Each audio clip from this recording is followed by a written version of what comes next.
Capítulo 1. Un velo de rosas y sombras. El jardín de la finca Rose Hill estaba lleno de invitados, risas apagadas y murmullos de seda.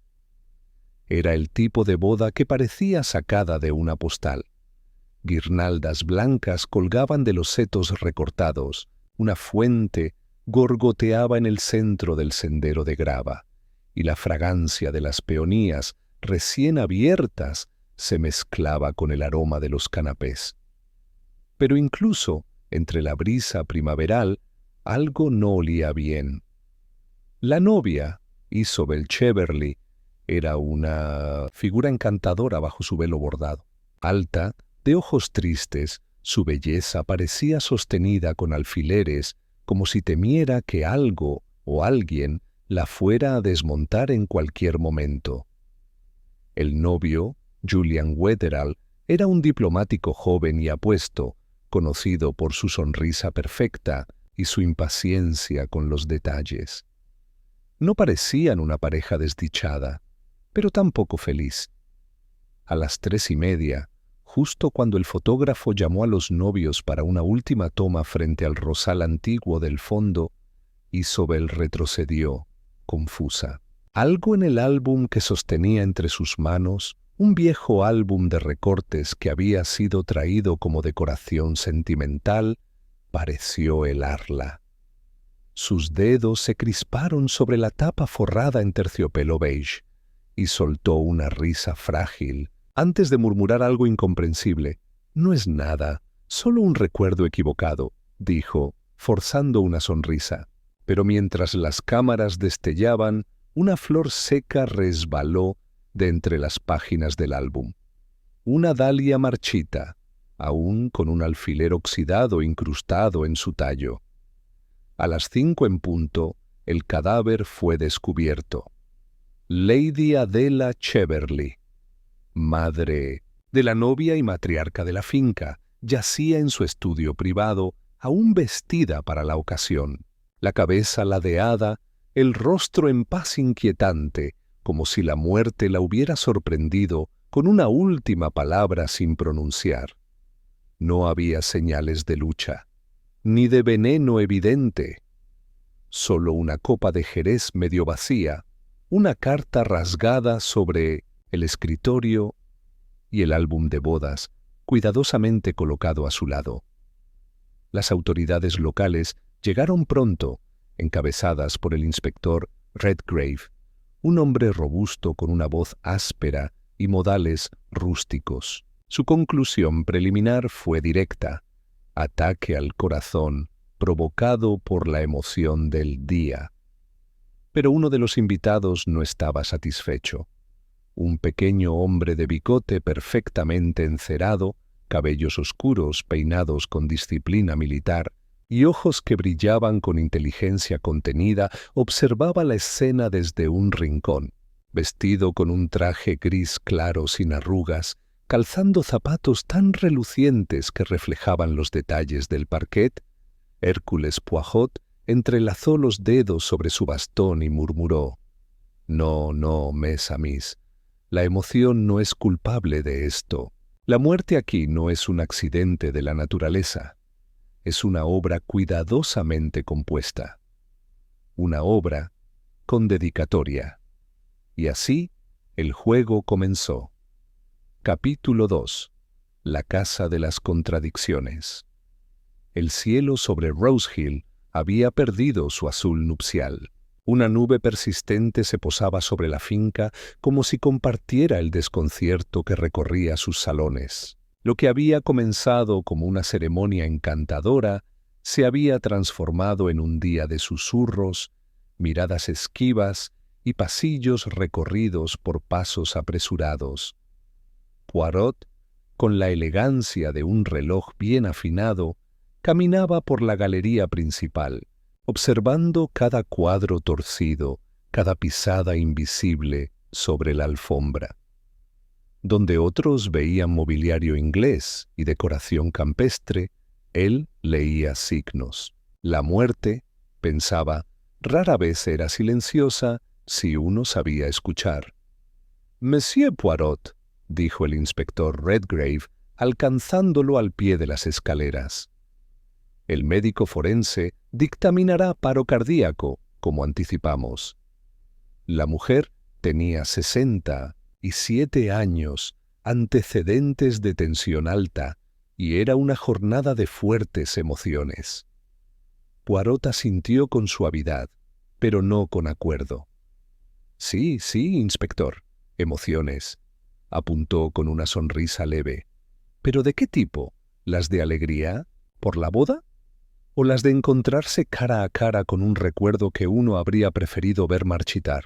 Redgrave bufó. No era hombre de metáforas. ¿Sugiere que fue asesinato? ¿Sin marca? ¿Sin veneno? ¿Sin testigo? ¿Sin motivo?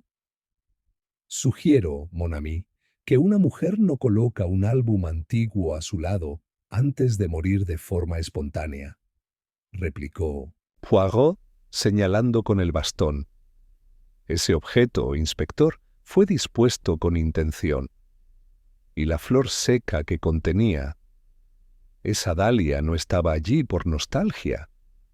En el salón principal, el murmullo de los invitados se había vuelto denso como la niebla. Las criadas se deslizaban entre los corredores con pasos cada vez más medidos.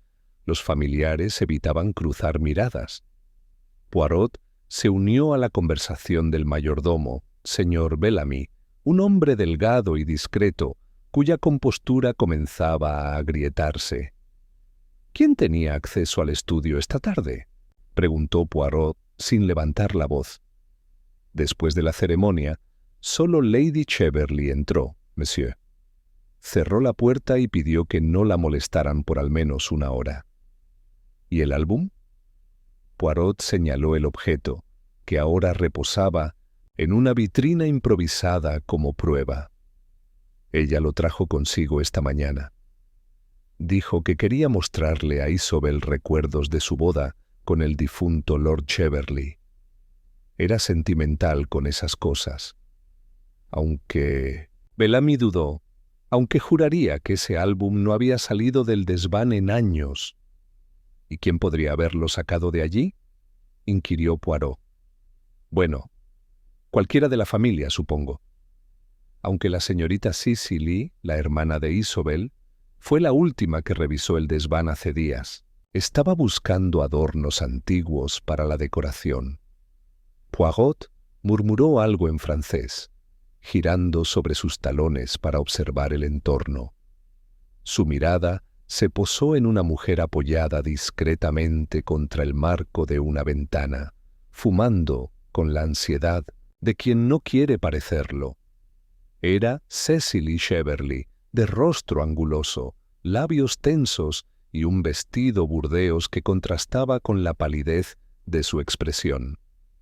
¿No es apropiado fumar durante el luto, mademoiselle?, preguntó Poirot al acercarse. Cecily lo miró sin sonreír. ¿Tampoco es apropiado fingir sorpresa cuando muere alguien que ya vivía como un fantasma? Ah, ¿fantasma? Poirot se sentó con gesto de cortesía en un sillón frente a ella. ¿Quiere decir que Lady Cheverly estaba ausente? No ausente. Presente en exceso. En cada decisión, en cada rincón de esta casa. Controlaba todo, incluso el menú de la boda, incluso a Julian. Nunca cedía. Nunca olvidaba. Poirot asintió, observándola. Y sin embargo, ¿olvidó cerrar con llave su estudio hoy? Cecily alzó las cejas. Esa información, al parecer, no le era conocida. Poirot sonrió apenas. Pequeño detalle sin importancia, ¿verdad? A menos que alguien hubiera entrado mientras Lady Cheverly aún estaba viva. La hermana cruzó las piernas con brusquedad. ¿Está insinuando que alguien de la familia la mató?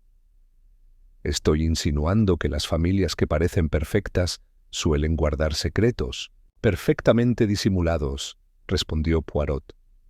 Y que las flores, incluso marchitas, a veces dicen la verdad. Cecily no contestó. Solo apagó el cigarro con fuerza sobre una bandeja de plata y se marchó con el cuello rígido. Poirot se quedó observando el humo que se elevaba y luego se desvanecía. El álbum había salido del desván por una razón, y esa dalia seca, colocada justo entre las páginas del día de la boda de Lady Cheverley, era más que un símbolo nostálgico. Era un mensaje, uno que tal vez solo el asesino entendía.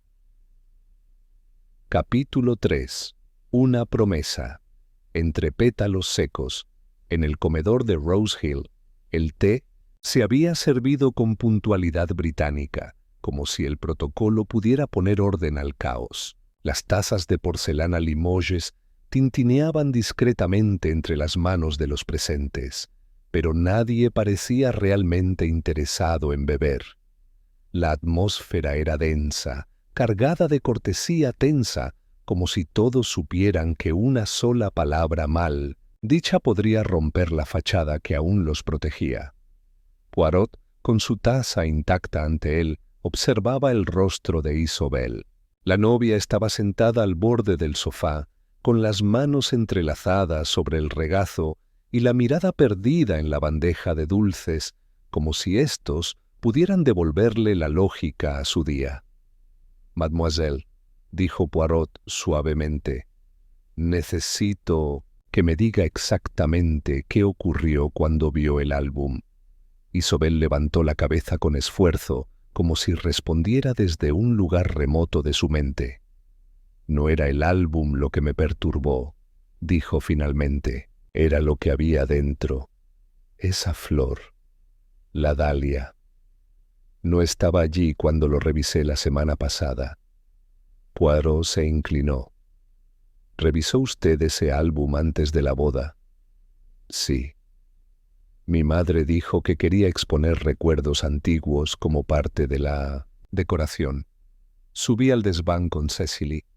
Encontramos el álbum en una caja junto a otros objetos viejos. Lo hojeé por curiosidad. Pero la flor no estaba. Estoy segura. ¿Qué sintió al verla hoy?» Isobel cerró los ojos un instante. Una mezcla de miedo y tristeza. Esa flor estaba allí, cuando mi madre me separó de alguien. El silencio que siguió fue abrupto. Poirot no la apuró. Solo esperó. «Tenía 19 años», continuó Isobel. «Me había enamorado de un joven llamado Paul Emery. No era rico, ni especialmente destacado, pero era honesto. Íbamos a escaparnos juntos. Dejé una carta y una flor prensada en mi álbum de recortes, una dalia que él me había dado en la feria de verano, un símbolo nuestro». Sus dedos temblaron. Mi madre interceptó la carta. Me prohibió verlo y no volví a saber de él. Me dijo que se había marchado por su cuenta, que no era digno, que lo había inventado todo. La flor desapareció y yo creí que había sido solo una fantasía de juventud. «Y hoy», dijo Poirot con gravedad, «la flor ha vuelto». Isobel asintió, los ojos húmedos, como si alguien quisiera que supiera la verdad. «¿Y quién sabía de Paul Emery?», preguntó Poirot. «¿Cecily?» «No. Nunca se lo conté a nadie. Solo mi madre lo sabía. Nadie más había leído esa carta». Poirot permaneció unos segundos en silencio, contemplando el hilo de leche que caía en una taza cercana. Luego, con una voz casi casual, dijo, «Mademoiselle, ¿podría mostrarme la caja en la que encontró el álbum?» Isobel lo condujo escaleras arriba, al desván.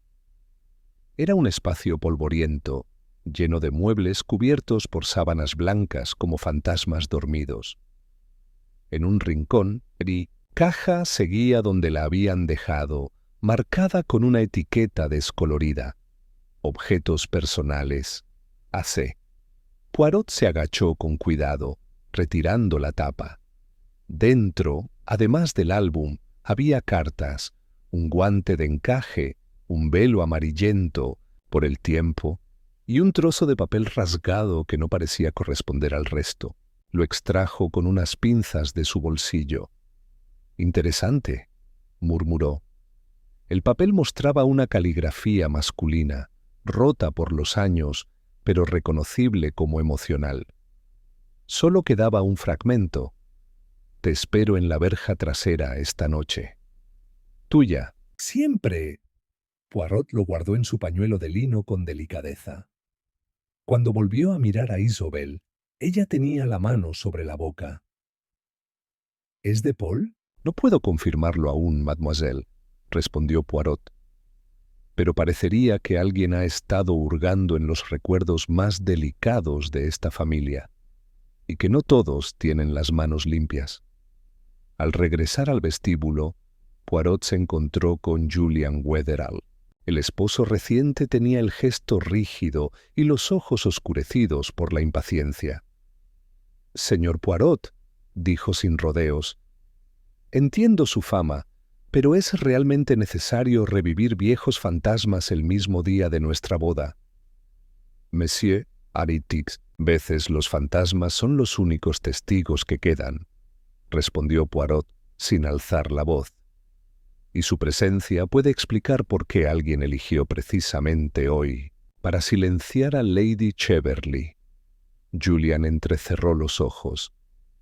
«¿Está insinuando que alguien la mató por una flor vieja?» Poirot enderezó su corbata con un gesto leve. «No, monsieur.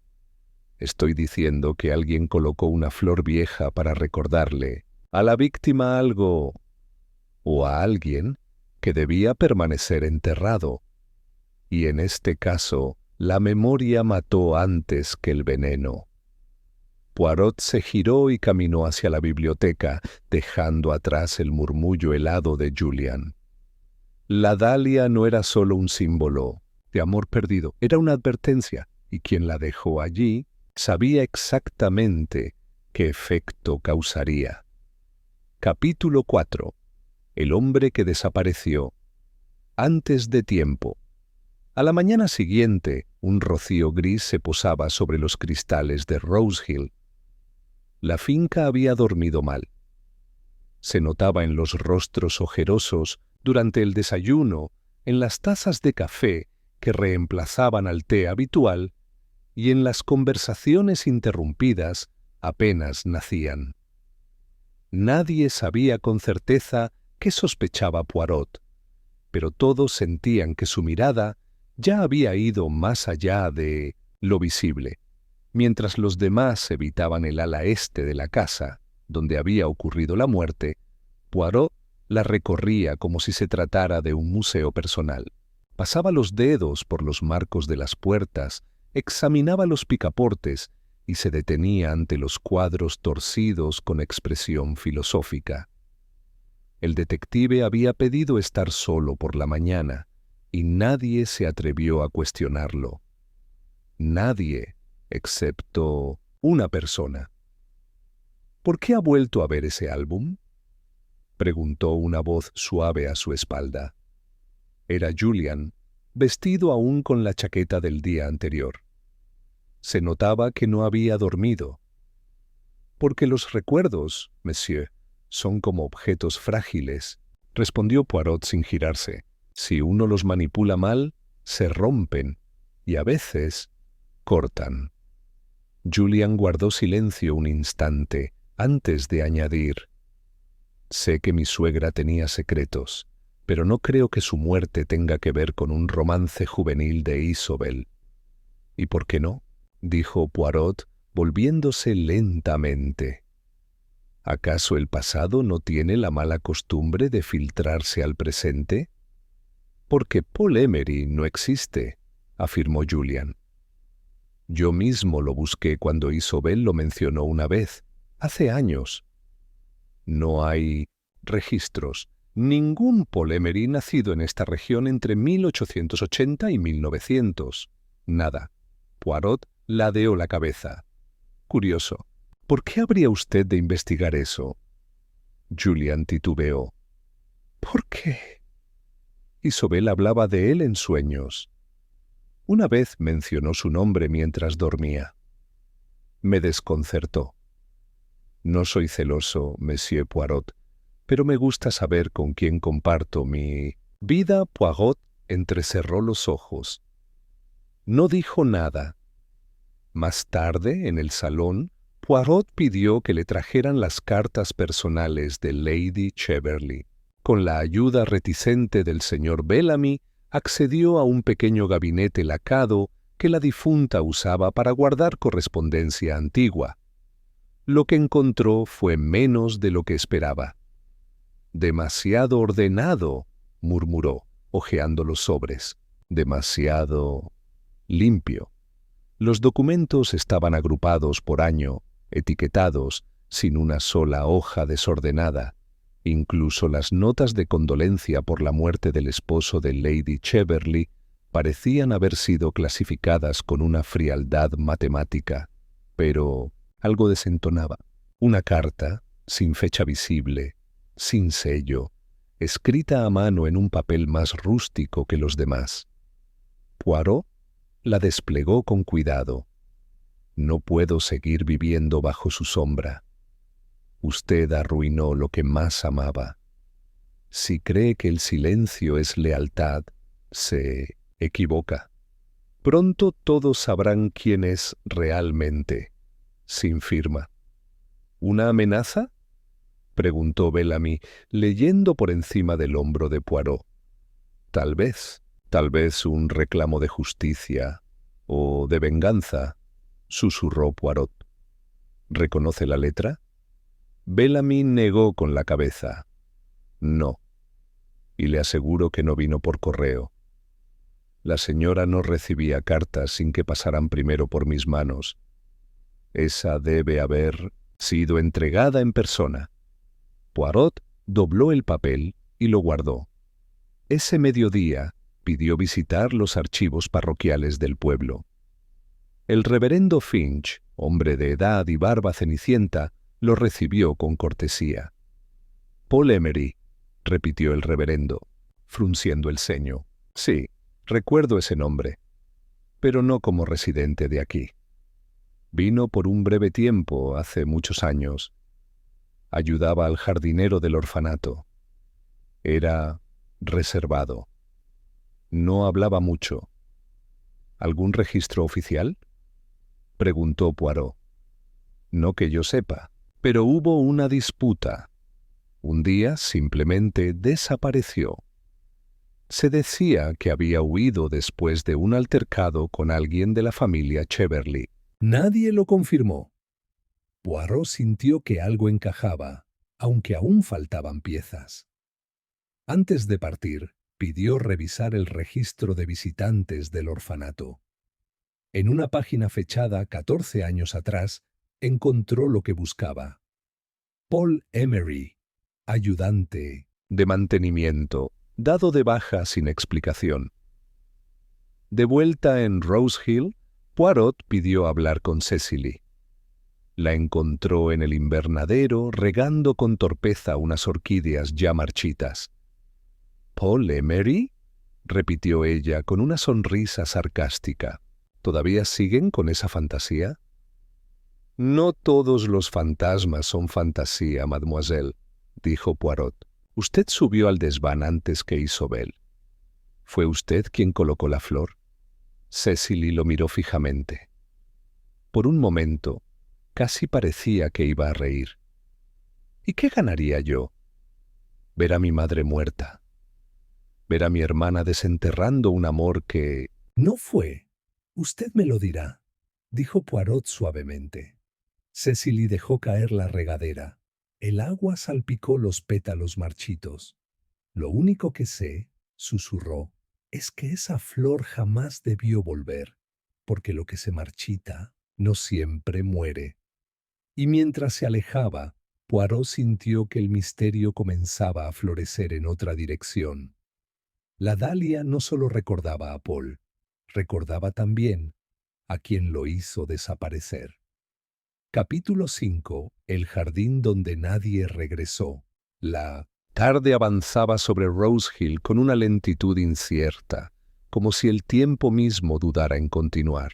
El sol quedaba atrapado entre las nubes bajas, y el jardín trasero, tan vibrante el día anterior durante la boda, lucía ahora como un escenario abandonado tras la última función. Los pétalos caídos se esparcían sobre la grava y la fuente de piedra murmuraba con un ritmo triste. Poirot cruzó el sendero central del jardín con las manos a la espalda, cada paso deliberado, como si midiera no solo la distancia, sino el pasado. Frente a él, el invernadero, oxidado en las bisagras pero aún firme, parecía guardar secretos con la paciencia de quien ha visto muchas estaciones pasar. A su lado, el inspector Redgrave caminaba sin la misma calma. ¿Cree de verdad que Paul Emery desapareció en este mismo jardín? No desapareció por voluntad, mon cher, dijo Poirot. Fue borrado, como una palabra tachada en una carta vergonzosa. Todo apunta a este lugar. Isobel iba a fugarse con él, por la verja trasera, la misma que da al bosque. ¿Y qué pasó esa noche? Nadie lo sabe. Nadie, o casi nadie. El inspector lo miró con escepticismo. ¿Y si simplemente se fue? No sería el primero en abandonar una promesa juvenil. Poirot negó lentamente. No. Demasiadas cosas quedaron suspendidas. El álbum, la carta rasgada, la flor que desaparece y luego reaparece. Paul Emery no se marchó. Alguien lo hizo marcharse. Y esa persona aún respira este aire. Ambos se detuvieron frente a la verja trasera.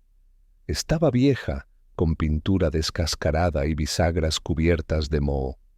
Poirot la empujó. Crujió como si despertara de un sueño largo. Más allá se extendía el bosque, un sendero de tierra seca, bordeado por árboles silenciosos y raíces que parecían manos esperando ser vistas. Este era el punto de fuga, dijo Poirot, la ruta de un amor interrumpido, el lugar donde Isobel creyó que comenzaría una nueva vida y donde tal vez terminó otra. Redgrave frunció el ceño. ¿Quiere que registremos el bosque? No aún. Primero, hablemos con quienes vivieron con la verdad bajo las uñas, replicó Poirot. Y con eso volvieron a la casa. En el vestíbulo, Poirot encontró a la señora Dorothy Elms, la ama de llaves. Una mujer seca, de mirada rápida y cabello perfectamente recogido. Era una figura discreta, como las cortinas o los jarrones, siempre presente, jamás protagonista. Madame Elms, dijo Poirot con cortesía, ¿usted estuvo en Rose Hill hace 14 años? Desde antes que los Cheverly heredaran esta finca, monsieur. Vine con Lady Adela cuando se casó. Entonces recordará a Paul Emery. Ella titubeó apenas, pero fue suficiente para que Poirot se fijara. Un joven callado. Ayudaba en el jardín. No hablaba mucho con nadie. ¿Desapareció de repente? Así fue. Un día estaba, al otro ya no. Nadie lo volvió a ver. ¿Y Lady Cheverly? ¿Y Lady Cheverly? Ella ordenó que no se mencionara más. Dijo que había robado algo y que era mejor olvidarlo. Pero yo no me lo creí. Paul no era ese tipo de persona. Poirot la observó en silencio. Luego murmuró, ¿sabe si alguien más lo visitó esa última semana? La señora Elms bajó la mirada. La señorita Cecily solía llevarle libros al invernadero. Decía que quería practicar dibujo con él como modelo, pero no parecía dibujar mucho. ¿Estaba enamorada de él? No lo sé. Monsieur, respondió ella secamente. Pero sí recuerdo que después de que él se fue, empezó a fumar. Y eso no es un hábito que aparezca por casualidad. Poirot inclinó la cabeza. Merci, madame. Esa noche, mientras la casa dormía en su inquietud, Poirot se sentó solo en la biblioteca. Frente a él, el álbum de bodas abierto. La página de la flor seguía allí, intacta, y junto a ella, una fotografía. Era antigua, algo descolorida, pero mostraba con claridad a una pareja joven. Una mujer rubia, con sombrero de ala ancha, y un hombre moreno, con una sonrisa tímida. Poirot comparó el rostro con el del archivo parroquial. Era Paul, y la mujer, junto a él, no era Isobel, era Cecily. Poirot se recostó en su silla, los dedos sobre los labios. El pasado volvía, no como un susurro romántico, sino como un clavo oxidado.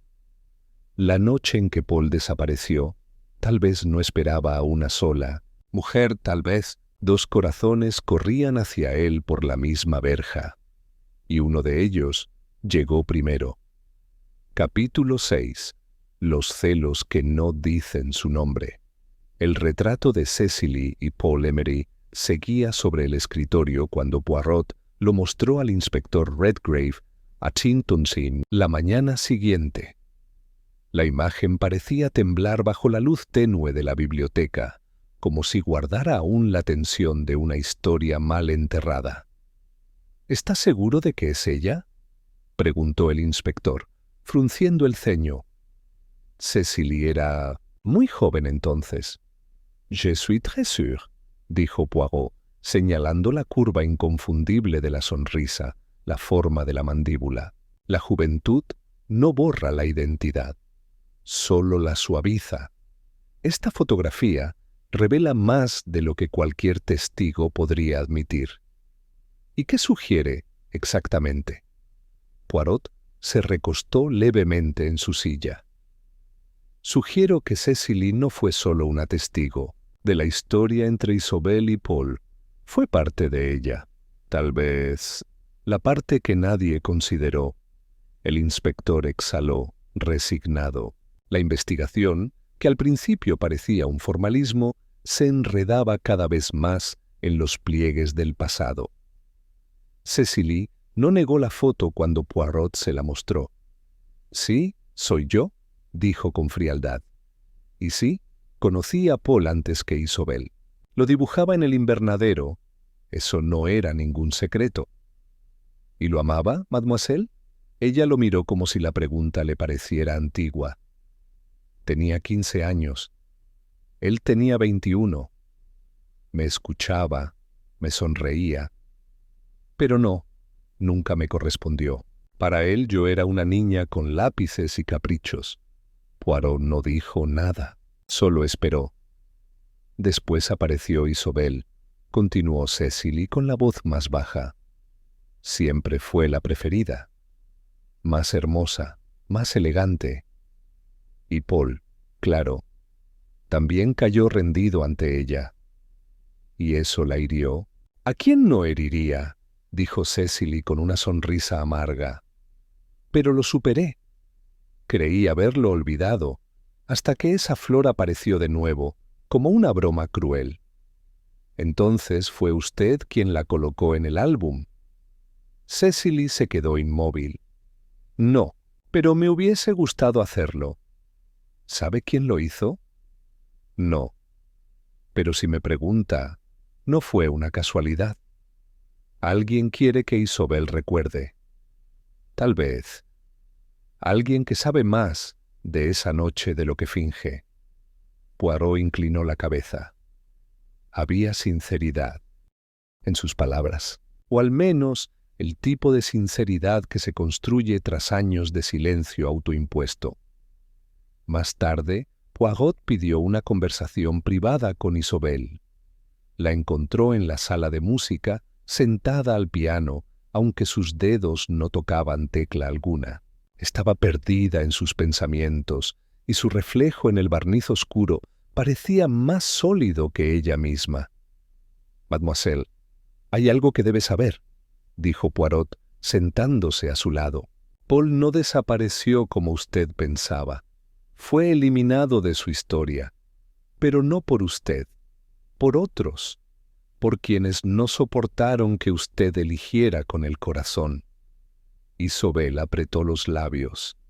«Mi madre», susurró. Poirot no respondió, solo la observó.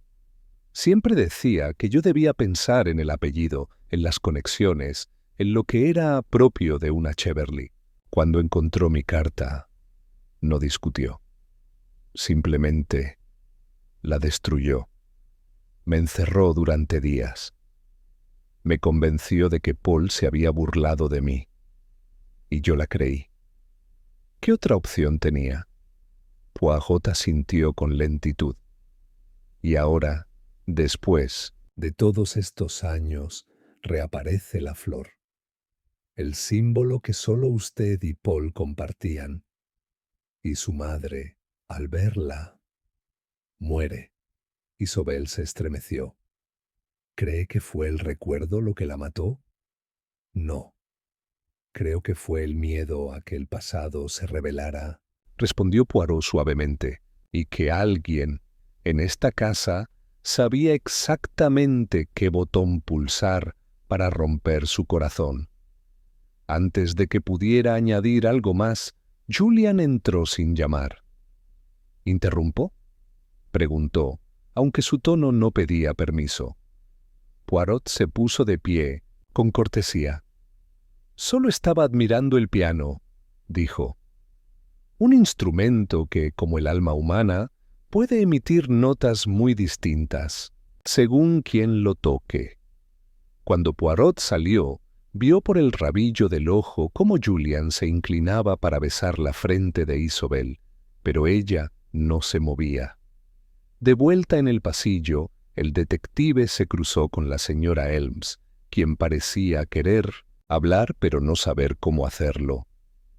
«Oui, madame», dijo Poirot, deteniéndose. «He recordado algo», dijo ella, bajando la voz. «La noche que Paul desapareció, hubo una discusión. La oí desde mi habitación. Alguien gritaba en el jardín, y luego un silencio repentino. Al día siguiente, Lady Cheverly tenía un rasguño en la muñeca. Dijo que se lo hizo con una espina. ¿Y usted lo creyó? No del todo. Pero entendí que había cosas que era mejor no preguntar». Poirot le dedicó una leve reverencia. «Merci». A veces los detalles olvidados dicen más que las confesiones. Al regresar a su habitación, Poirot se detuvo frente al espejo. «La mer», murmuró, «el primer velo. Cecily, el segundo. Pero aún falta el tercero». Y en ese momento lo supo. El secreto no estaba solo en lo que Paul representó, sino en lo que alguien había hecho para no volver a sentir que lo perdía. Capítulo 7. La mano que escribió sin firmar. El día siguiente amaneció más claro, pero Rose Hill seguía envuelta en su propia niebla, una que no nacía del clima, sino de la incertidumbre. Las criadas hablaban más bajo, los relojes parecían atrasar unos segundos, y los pasos de los huéspedes resonaban como si alguien los escuchara desde detrás de las paredes. Poirot, puntual como siempre, se sentó en la sala de lectura con una taza de chocolate humeante frente a él y una hoja en blanco sobre la mesa. No era el tipo de hombre que escribiera por impulso, pero ese día necesitaba observar la caligrafía desde dentro. «La letra de la amenaza», murmuró. «Fluida, sin adornos, confianza reprimida, no una mano temblorosa sino contenida, firmeza con rabia soterrada. El inspector Redgrave, quien entró en ese momento con su andar directo, levantó una ceja. ¿Me está diciendo que la amenaza que encontró en las cartas fue escrita por alguien de esta casa? Poirot asintió, sin apartar la vista del papel. Es más que probable, mon ami, y no por cualquiera. La letra revela una conexión emocional profunda. Quien la escribió no odiaba simplemente a Lady Cheverley. Le exigía una verdad o justicia. ¿Y tiene candidatos? Tengo impresiones y una hoja muy útil. El detective se levantó y pidió acceso a algunas muestras de escritura de los miembros de la familia. Bellamy, el mayordomo, accedió con la eficiencia de un hombre acostumbrado a no hacer preguntas. Sacó tarjetas, dedicatorias antiguas, incluso notas, de agradecimiento escritas a mano por la difunta Lady Cheverley. Poirot las organizó con precisión meticulosa, palabra por palabra, línea por línea. El inspector observaba, escéptico pero intrigado.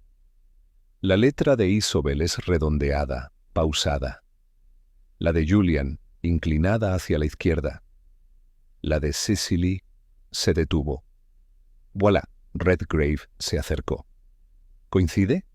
No, pero es muy parecida. Demasiado para ser coincidencia, aunque hay una diferencia crucial, el impulso emocional. La carta anónima está escrita por alguien que se obligó a no firmar. Eso es una decisión dolorosa, una decisión que implica pérdida.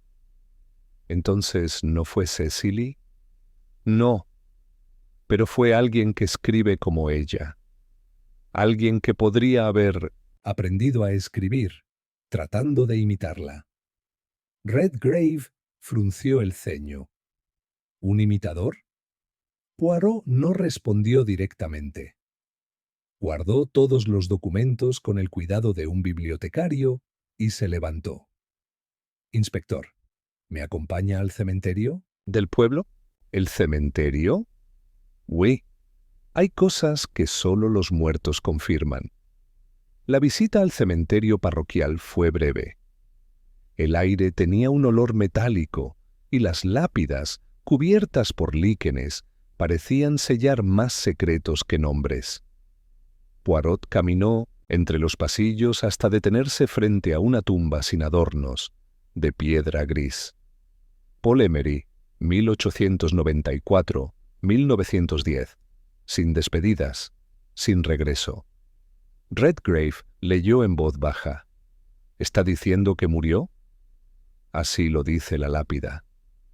Pero esta fecha, Poirot se agachó para observar mejor. Fue colocada mucho después. Mire el grabado, no está desgastado por el tiempo. Y no hay flores, ni velas, ni memorias. Es como si alguien necesitara cerrar un ciclo. Pero en silencio, Redgrave cruzó los brazos. ¿Quién haría algo así? Poirot se levantó. Alguien con culpa, o con miedo, o ambas cosas. Cuando regresaron a Rose Hill, la tensión había aumentado. Cecily no había bajado a desayunar. Isobel estaba en el jardín, pero no sola. Julian la acompañaba con gestos protectores, aunque Poirot notó que ella mantenía los brazos cruzados. Había una distancia nueva entre ellos, invisible, pero creciente. Más tarde, Poirot pidió a Bellamy acceso a los documentos administrativos de la casa, específicamente aquellos relacionados con el personal.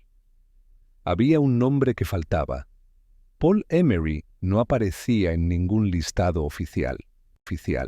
¿Nunca fue contratado formalmente?, preguntó Poirot. No, monsieur, respondió Bellamy. Lo trajo Lady Cheverley. Dijo que era una caridad.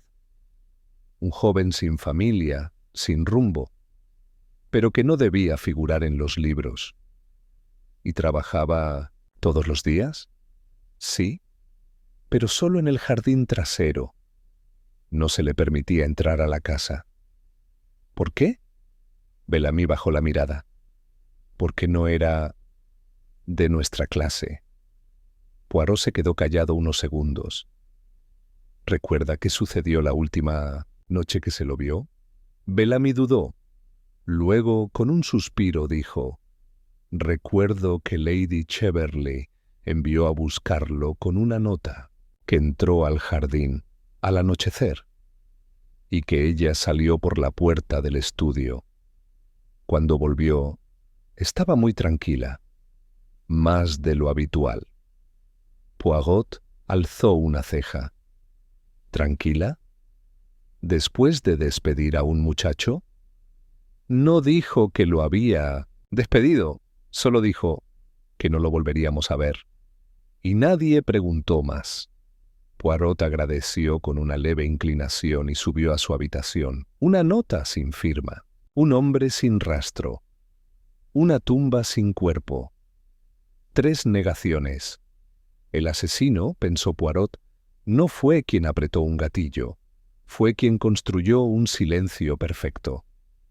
Capítulo 8. El silencio que nadie oye. Hasta que grita. El reloj del vestíbulo marcaba las 6 de la tarde cuando Poirot descendió por la escalera central. No había campanas, ni ruidos de loza, ni pasos. Rose Hill parecía contener la respiración. Solo el leve tic-tac del péndulo llenaba los espacios entre las palabras no dichas. Poirot se detuvo al pie de la escalera. Cecily estaba sentada en el descansillo, aún en bata, el cabello suelto por primera vez desde el inicio de la investigación. Su rostro no mostraba señales de maquillaje ni de pretensión. Miraba hacia una ventana opaca, como si esperara ver algo que no regresaba. «Mademoiselle», dijo Poirot con suavidad, «¿se encuentra bien?» Ella no respondió enseguida. Luego, sin girarse, dijo: «¿Usted cree que todo se puede desenterrar, Monsieur Poirot?» «No», respondió él. «Algunas cosas deben quedarse en la tierra, pero otras, si no se traen a la luz, se pudren y envenenan todo alrededor». Cecily asintió muy despacio. ¿Y si la verdad no es tan simple como quién amó a quién? ¿Y si nadie fue realmente inocente? Poirot bajó un peldaño más, sin acercarse demasiado. Entonces es precisamente esa verdad la que debemos mirar de frente. Porque todo crimen, mademoiselle, nace primero en el corazón. El acto físico viene después. Ella finalmente lo miró. Y si el crimen fue callar, borrar, reescribir la historia como a uno le convenía, entonces alguien fue asesinado en vida antes de morir en cuerpo. Cecily se levantó con esfuerzo, como si le costara moverse, y se marchó sin decir más. Poirot no la siguió. Horas después, ya entrada la noche, Poirot solicitó algo inusual: que todos los miembros de la casa se reunieran en la biblioteca. El pedido no era aún una convocatoria formal, solo una reunión. Pero bastó para que el rumor corriera por los corredores como una corriente subterránea. Los primeros en llegar fueron Isobel y Julian. Ella, con el rostro pálido y el vestido arrugado. Él, con la mandíbula tensa y una libreta en la mano. Luego llegó Cecily, con un chal oscuro y los labios apretados. Bellamy se quedó en el umbral. Redgrave ocupó una silla junto a la chimenea. La señora Elms trajo una bandeja con café y luego desapareció como una sombra entrenada. Poirot se puso de pie junto a la mesa central, con las manos cruzadas frente al pecho. «Mes amis», comenzó con tono sereno. «La verdad no es una flecha que se lanza al aire esperando herir. Es una flor que uno debe arrancar con cuidado del jardín del silencio. Hubo un murmullo incómodo. Nadie habló. «He aprendido muchas cosas estos días», continuó Poirot. «He aprendido que Paul Emery no solo fue amado por una, sino observado por varias miradas. Que su desaparición fue maquillada por un funeral sin cuerpo. Que su recuerdo fue enterrado no con tristeza, sino con vergüenza. Y que Lady Cheverly no fue víctima de un crimen tradicional, sino de uno emocional, cuidadosamente orquestado». Isobel bajó la vista. Julian cruzó los brazos. Cecily no se movió. «Y sin embargo», añadió Poirot, «alguien en esta casa sintió que ya era hora de que ese silencio terminara. Alguien colocó una flor en el álbum, no por nostalgia, sino por juicio, no para herir a Isobel, sino para castigar a Lady Cheverly». El aire pareció cambiar de peso. He analizado la carta anónima. He comparado la caligrafía. He escuchado los susurros de los corredores y los silencios en las respuestas. Y, sobre todo, he observado. Porque la mentira, mes amis, no siempre se dice, a veces se actúa. ¿Y entonces?, preguntó Julian, con una mezcla de desafío y temor. ¿Qué concluye, Monsieur Poirot? Poirot lo miró con amabilidad. Que la muerte de Lady Cheverly fue provocada, sí, pero no con veneno ni con violencia. Fue inducida, dirigida, golpeada por el arma más antigua del mundo, la memoria. «Eso no es un crimen», dijo él. «Tal vez no ante la ley», dijo Poirot, «pero ante la lógica es una construcción premeditada. Y quien lo hizo sabía lo que hacía». Cecily finalmente habló, su voz temblorosa. «¿Quiere decir que uno de nosotros la mató? Digo que alguien creó las condiciones perfectas para que muriera, que no fue una coincidencia que la flor apareciera ese día, que no fue azar que Isobel encontrara el fragmento de carta, que no fue inocente que alguien empujara los recuerdos exactos en el momento exacto». Todos guardaron silencio.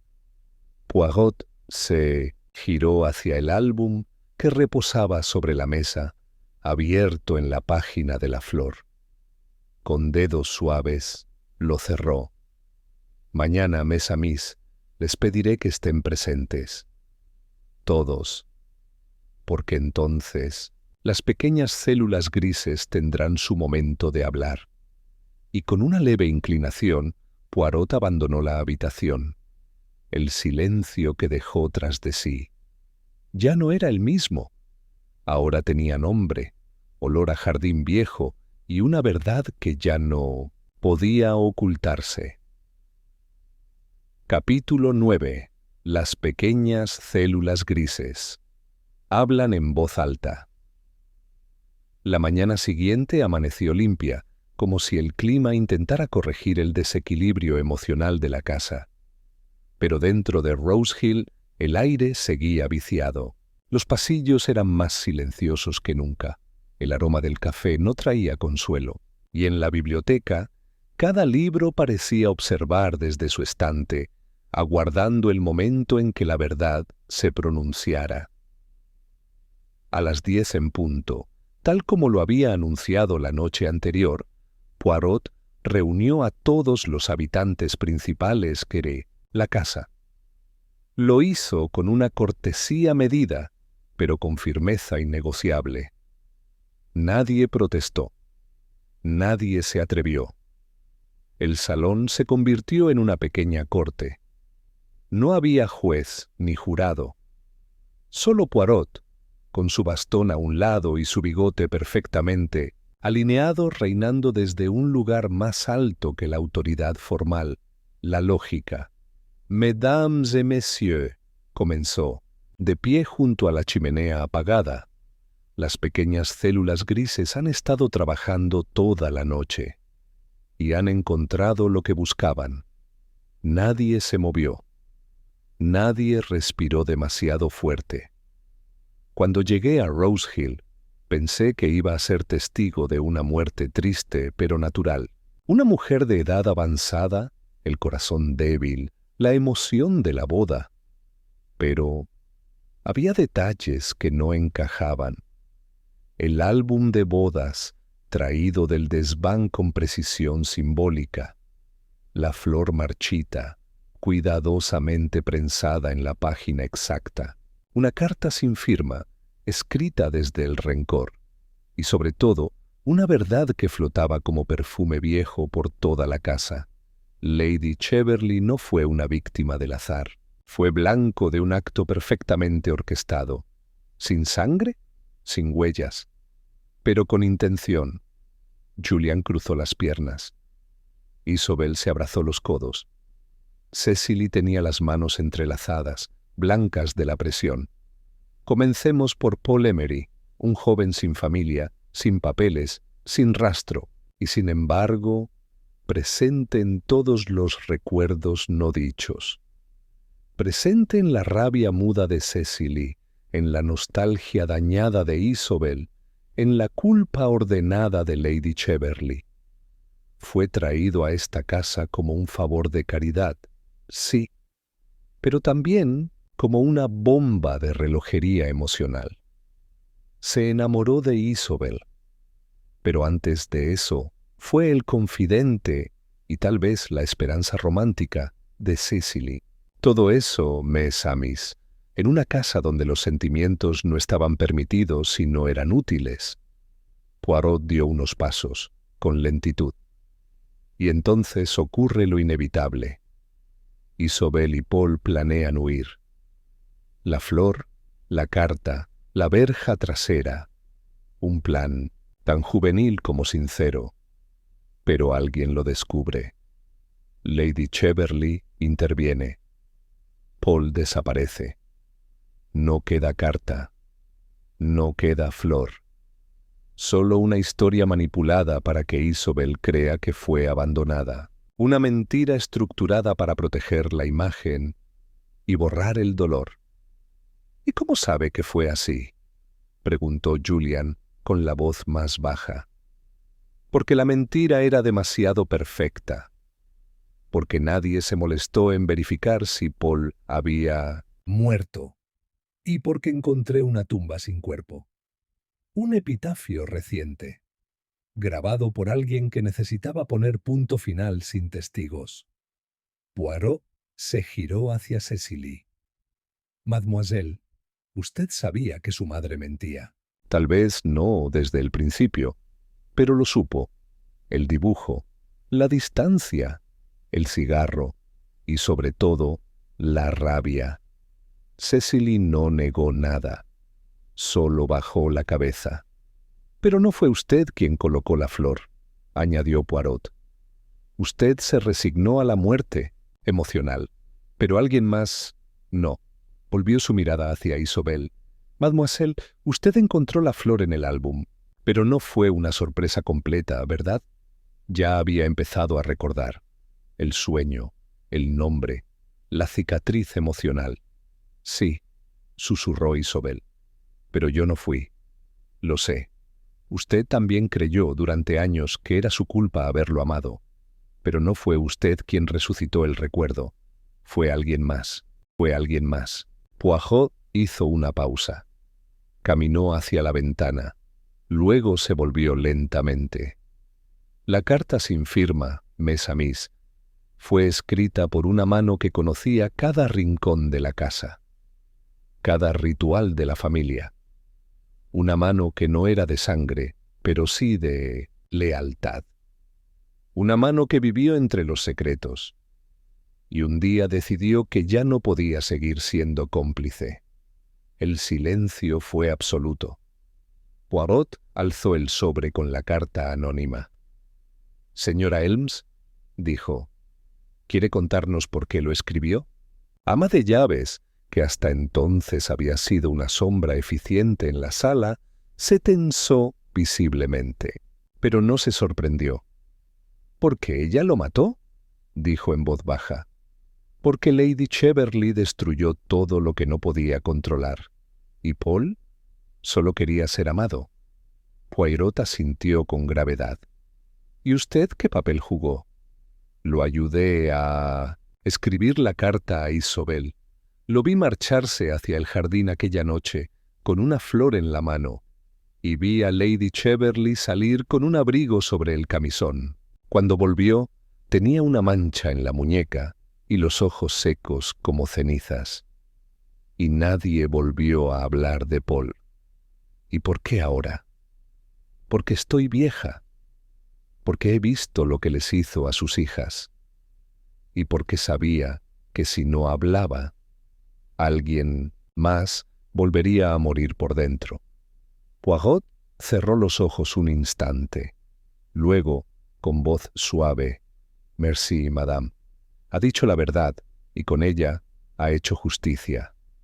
Nadie habló, porque a veces, cuando las células grises hablan en voz alta, el silencio no se atreve a interrumpirlas. Capítulo 10. La verja que nunca se cerró del todo. La confesión de la señora Elms flotaba aún en el aire como un eco lento. Nadie había dicho palabra desde que sus últimas sílabas cayeron sobre la biblioteca de Rose Hill como una manta empapada. Pero el peso no estaba en la revelación misma, sino en lo que despertaba en los demás. Años de omisión, de quietud fingida, de heridas cuidadosamente cubiertas, ahora expuestas al aire libre. Poirot, sin alterarse, cerró el sobre con la carta anónima y lo dejó sobre la mesa con gesto solemne. «La verdad no siempre tiene el rugido de una tormenta», dijo suavemente. «A veces se arrastra como una brisa por debajo de las puertas, esperando que alguien escuche». Julian se inclinó hacia el respaldo de su silla, con el ceño fruncido. Isobel tenía las manos apretadas en el regazo, como si intentara contener algo que aún no se atrevía a nombrar.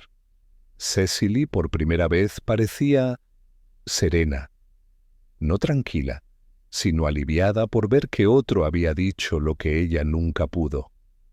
La señora Elms seguía de pie, pero no con altivez. Parecía más pequeña que nunca. «¿Y Paul?», preguntó Isobel apenas audible. «¿Qué fue de él?». Poirot la miró con gravedad. «Creo, mademoiselle, que Lady Cheverly lo enfrentó esa noche, y que en esa confrontación hubo violencia, tal vez no premeditada, pero sí definitiva. No creo que él haya tenido oportunidad de despedirse, dejar una señal. El cuerpo, si existió, fue ocultado, y los restos del recuerdo cuidadosamente borrados». «¿Por ella?», preguntó Julian. «Por todos, monsieur. Por la señora Elms, que guardó silencio durante años. Por Cecily, que lo ocultó bajo dibujos y humo. Por Isobel, que aceptó la versión más conveniente por amor a su madre. Y por usted, que investigó y luego abandonó el intento cuando no encontró pruebas. Todos contribuyeron a que esa verja, la que da al bosque, se cerrara, sin que nadie oyera el portazo. El silencio fue interrumpido apenas por el leve traqueteo del reloj de pie. «Pero no se cerró del todo», continuó Poirot, «porque alguien, en esta casa, no pudo olvidar. Y esa flor, marchita, aún tenía raíz». Isobel rompió entonces. Se cubrió el rostro con las manos y por un momento el peso de los años, de la ausencia, de la posibilidad truncada, pareció caer sobre ella de golpe. Julian, sin saber qué hacer, se quedó inmóvil. Cecily, en cambio, se levantó con lentitud y le puso una mano en el hombro. El gesto fue torpe, pero sincero. «Yo también lo amé», murmuró Cecily con una voz tan baja que solo Poirot alcanzó a oírla. «Pero tú lo perdiste más». Poirot no intervino. Solo observó. No todas las verdades pedían ser diseccionadas. Algunas debían ser dejadas fluir, como un río que por fin encuentra la grieta por donde escapar. Esa tarde, Poirot se dirigió al jardín trasero por última vez. Pasó junto al rosal donde se había hecho la foto de bodas. Se detuvo ante la verja de hierro oxidado que aún crujía cuando se empujaba. Detrás, el bosque. Aquel sendero donde Paul había desaparecido. «A veces, Monsieur Emery», dijo en monótona voz baja como si hablara con alguien vivo, «se necesita más valentía para amar que para huir, pero aún más, para perdonar que lo hayan impedido». Luego, con un suspiro, regresó por el mismo camino. En el pasillo principal, la señora Elms lo esperaba. Tenía una caja en las manos. Dentro, una carta, un pañuelo y una pequeña flor seca. Nunca supe si guardarlo fue compasión o cobardía, dijo ella, entregándoselo. Poirot la miró con una expresión neutra. Fue humano. Tomó la caja y la dejó sobre la mesa del vestíbulo. No la abriría. No él. Sería Isobel quien decidiera si debía leer lo que Paul no llegó a entregar. «¿Y ahora qué sucede, Monsieur Poirot?», preguntó Redgrave, acercándose con discreción. «¿Arresto? ¿Informe oficial?». Poirot negó despacio. «No, inspector. Nadie será juzgado hoy, porque la ley no sabe qué hacer con el tipo de crimen que se comete contra el alma. Pero la conciencia, créame, sabrá exactamente a quién visitar cada noche». Redgrave asintió, sin replicar. Mientras Poirot se alejaba por el sendero de grava, no volvió la vista atrás. A veces, pensó, resolver un crimen no consistía en encontrar al asesino, sino en devolverle al silencio su forma verdadera. Capítulo 11. El último capítulo del álbum. Esa noche, Rose Hill parecía otra casa. No por lo que había cambiado en sus paredes, sino por lo que había cambiado en sus habitantes. Las conversaciones eran más bajas, pero no por miedo, por respeto. La atmósfera, aunque tensa, tenía algo de claridad, como si los ventanales se hubieran abierto por fin y el aire corriera, lento pero sincero. Poirot no cenó con los demás. Se mantuvo en la biblioteca, hojeando un libro que en realidad no leía. No necesitaba respuestas nuevas. Solo necesitaba que las piezas que había dispuesto se asentaran, como hojas sobre un estanque que por fin deja de moverse. Fue allí donde la encontró Isobel, sosteniendo la caja que la señora Elms le había dejado. «Monsieur Poirot», dijo, con una mezcla de calma y temblor. «¿Puedo?». Él asintió, sin decir palabra. Isobel se sentó frente a él. Abrió la caja. Dentro, la carta que Paul nunca entregó, cuidadosamente plegada y envuelta en una cinta azul. Sus dedos se detuvieron antes de tocarla, como si temiera que el papel ardiera al contacto. «¿Cree que debo leerla?». Poirot la observó un momento antes de hablar. «La flor marchita no revive al presionar sus pétalos», dijo, «pero a veces, entender su perfume nos permite seguir adelante sin envenenarnos». Isobel asintió. Desató la cinta, desplegó la carta. No leyó en voz alta. Sus ojos recorrieron cada línea como si fueran pasos sobre un campo minado, y poco a poco el rostro le cambió. No con llanto, no con horror, sino con esa tristeza serena que solo llega cuando se confirma lo que ya se intuía, pero no se había querido aceptar. Cuando terminó, cerró la carta y la devolvió a la caja.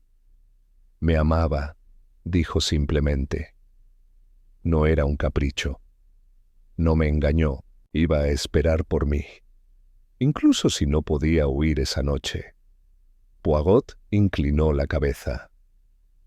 Y ahora lo sabe, mademoiselle. Ahora lo sé, repitió ella. El silencio se instaló entre ambos durante unos segundos. Luego, Isobel miró hacia la chimenea. No sé si puedo perdonar a mi madre, pero al menos ya no tengo que perdonarme a mí. Poirot no respondió. Solo le ofreció una leve sonrisa. Isobel se levantó con delicadeza. Antes de salir, se detuvo. ¿Sabe algo curioso, Monsieur Poirot? Diga, por favor. El álbum de bodas de mi madre tenía las fotos más hermosas, pero nunca una imagen verdadera. Solo posés. Solo imágenes diseñadas para impresionar. Ningún momento auténtico. Poirot asintió lentamente. A veces los álbumes dicen más por lo que no muestran. Entonces tal vez sea hora de hacer uno nuevo. Y con eso se fue. Más tarde, Poirot dio un paseo nocturno por la galería. Cecily se encontraba allí, frente a uno de sus bocetos. Era un retrato antiguo, maltratado por el tiempo. Representaba a un joven con mirada esquiva y gesto melancólico. Paul, sin duda. Pero en el trazo, Poirot adivinó algo más. Arrepentimiento. No, era bueno dibujando, dijo ella sin mirarlo. Pero a veces es la única manera que uno tiene de retener algo que se pierde. ¿Cree usted que Paul habría perdonado? Ella se encogió de hombros. No lo sé, pero creo que me habría pedido que viviera, no que lo convirtiera en estatua. Poirot guardó silencio. Aquel era el cierre que Cecily necesitaba. No una absolución, sino un permiso. Cuando regresó a su habitación, encontró a Bellamy esperándolo con una nota en la mano. «La dejó la señora Elms», explicó con voz baja. «Dice que no desea hablar más del asunto, que se marcha mañana antes del desayuno». Poirot asintió. «¿Y usted, Bellamy? ¿Cómo duerme uno después de tantos años de saber sin decir?» El mayordomo lo miró con una dignidad opaca. «Uno no duerme, monsieur. Solo se acostumbra a la oscuridad». Poirot no añadió nada más. En su escritorio sacó su cuaderno de notas. No para anotar el nombre del culpable, porque no lo había de manera legal, sino para registrar algo más importante, el último detalle que le había faltado, pero que ahora, con todo dicho, brillaba con fuerza. La verja, la maldita verja trasera que chirriaba al abrirse.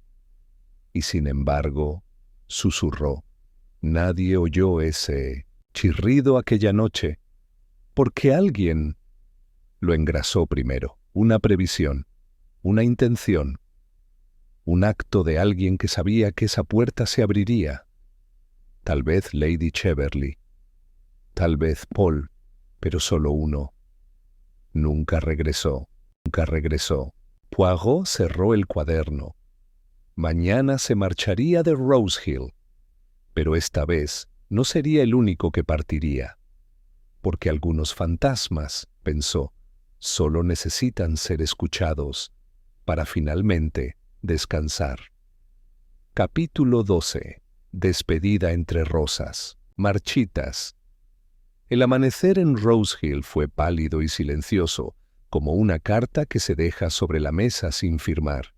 Los pájaros trinaban, pero sus cantos parecían respetar el tono recogido que flotaba sobre la finca.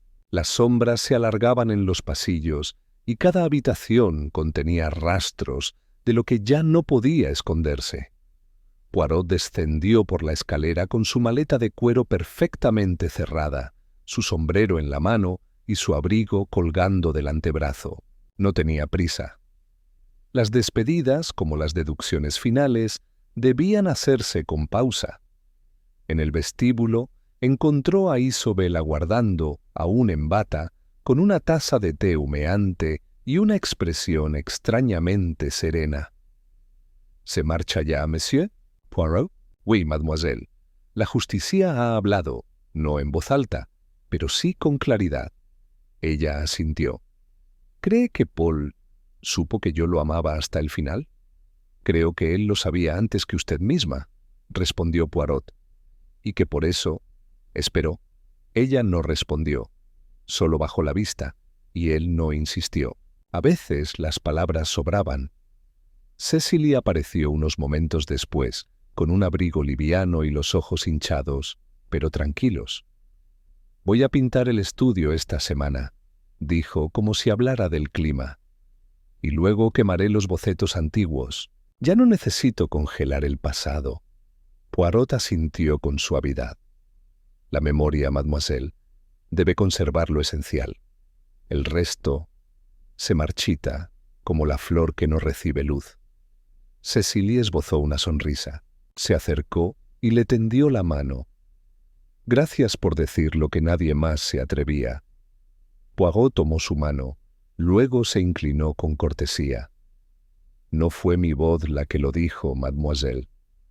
Fue la lógica. Ella siempre acaba hablando, tarde o temprano». Mientras esperaba el coche que lo llevaría a la estación, Poirot salió una última vez al jardín. La brisa era ligera. La fuente gorgoteaba con una constancia reconfortante. Y las rosas, esas que habían sido testigos de una boda, de una muerte y de una verdad enterrada, colgaban levemente, como si bajaran la cabeza en señal de respeto. Junto a la verja trasera, Julian Wetherell lo alcanzó. «¿Puedo?», preguntó señalando con la mirada el sendero del bosque. «Por supuesto, monsieur». Caminaron unos metros juntos. «No sé qué decirle», dijo Julian finalmente. «Lo que ocurrió fue más profundo de lo que jamás imaginé. Y más sucio». «No fue sucio, monsieur. Fue humano. En Rose Hill se trató de controlar las emociones como si fueran muebles, decorativos, rígidos y siempre en su lugar. Pero el corazón no funciona así». Julian respiró hondo. «¿Cree que Isobel me perdonará?». Poirot detuvo sus pasos. Miró el horizonte. Luego respondió: «Tal vez. Pero solo si usted deja de pedir perdón y empieza a escuchar. No todo puede ser reconstruido, pero puede sembrarse algo nuevo». Julian asintió con una gratitud silenciosa. «Gracias, Poirot». «Cuide su jardín, monsieur», dijo el detective, con una sonrisa leve. «Las flores que no se marchitan son las que se riegan a diario». El automóvil llegó poco después. Bellamy cargó el equipaje sin palabras. La señora Elms no salió. Pero Poirot no lo esperaba. Algunas culpas solo pueden expiarse en soledad. Ya instalado en el asiento trasero, Poirot observó por última vez la casa. Rose Hill, majestuosa y vieja, no parecía menos imponente. Pero ahora había grietas visibles en su fachada. Grietas por donde finalmente entraría algo de aire. Cuando el coche arrancó, Poirot abrió su cuaderno de notas. En la última página escribió, con su letra pequeña y pulcra: «Un crimen no siempre requiere un arma. A veces basta con quitarle la voz a un recuerdo». Y bajo esa frase, con una flor dibujada en la esquina inferior, añadió: «Caso resuelto. H. Poirot». Se recostó, satisfecho. En el juego de las verdades ocultas no siempre se gana con una condena. A veces la mayor victoria es permitir que el pasado por fin tenga descanso y que los vivos puedan comenzar a vivir de nuevo.